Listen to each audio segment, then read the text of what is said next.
The most heart-melting moment came when NFL star Travis Kelce gently pushed Scott Swift's wheelchair out of the hospital, marking a rare emotional connection between two powerful families. On Friday, July 18th, laughter, tears, and heartfelt hugs filled the luxurious Green Hills mansion in Nashville, where Taylor Swift's loved ones gathered to celebrate Scott's incredible recovery after his 5th coronary artery bypass surgery. After 5 intense days at Vanderbilt Medical Center, his official discharge brought overwhelming relief and joy.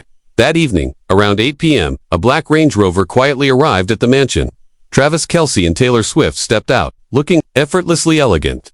Travis wore a soft pink polo shirt with white pants, relaxed yet stylish.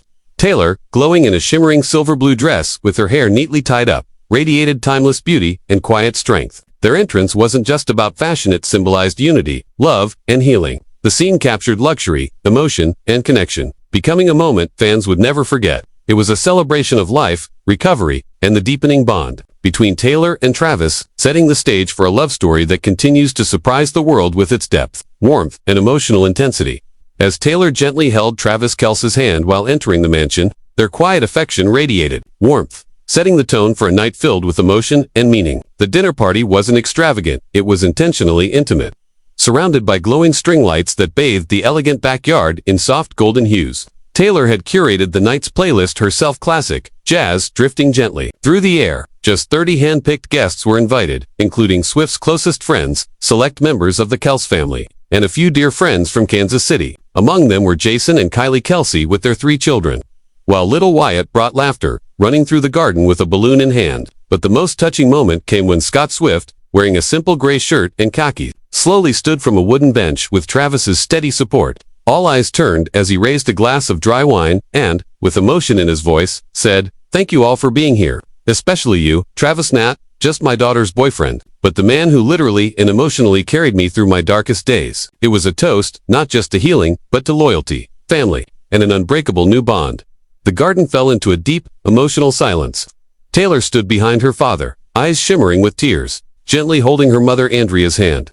Travis, caught off guard but visibly touched, walked over and embraced Mr. Scott tightly as the guests broke into heartfelt applause. No one had expected Taylor Swift to perform that evening, but in a moment of pure love and celebration of her father's second chance at life, she quietly picked up her acoustic guitar. With the soft strum of strings, she began singing "The Best Day," a touching song she'd written for Mr. Scott years ago. "I hear your laugh and look up smiling at you." Those lyrics filled the air, and the emotional weight of the moment blanketed everyone. Andrea wiped away tears while Scott beamed proudly. Travis sat beside Taylor, watching her with a gaze full of admiration and love. Jason Kelce laughed warmly while talking with Andrea, and Kylie gently rocked baby Elliot, introducing him to longtime Nashville friends. Donna Kelce, though unable to attend, sent a stunning bouquet and a heartfelt handwritten card to Scott, promising a special dinner soon in Kansas City. Travis, speaking softly to a friend, smiled and said, This truly feels like home now. I don't think I've ever had many moments this meaningful in my life," Travis whispered emotionally. Just a few hours earlier, the NFL superstar arrived at the hospital, dressed casually in a blue scrub top and a University of Cincinnati cap, carrying a small bag filled with Scott Swift's personal items. Fans were deeply moved by the image of Travis gently caring for his future father-in-law, a side of him rarely seen off the football field. Seated in a wheelchair, 71-year-old Scott looked stronger and more at peace, his soft smile reflecting deep gratitude. After enduring a major heart condition, he wasn't just healing physically, he was surrounded by unconditional love.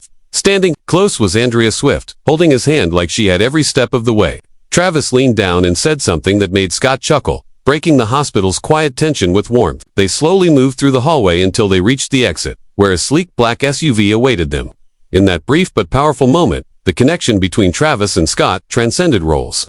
He wasn't just Taylor's boyfriend anymore, he was someone Scott now saw as family, bonded not by blood, but by heart. As the evening carried on, laughter and quiet conversations filled every corner of the garden. Travis and Taylor stepped aside briefly, sharing a soft moment under the twinkling string lights. "You were amazing tonight," Travis whispered, his hand resting gently on her back.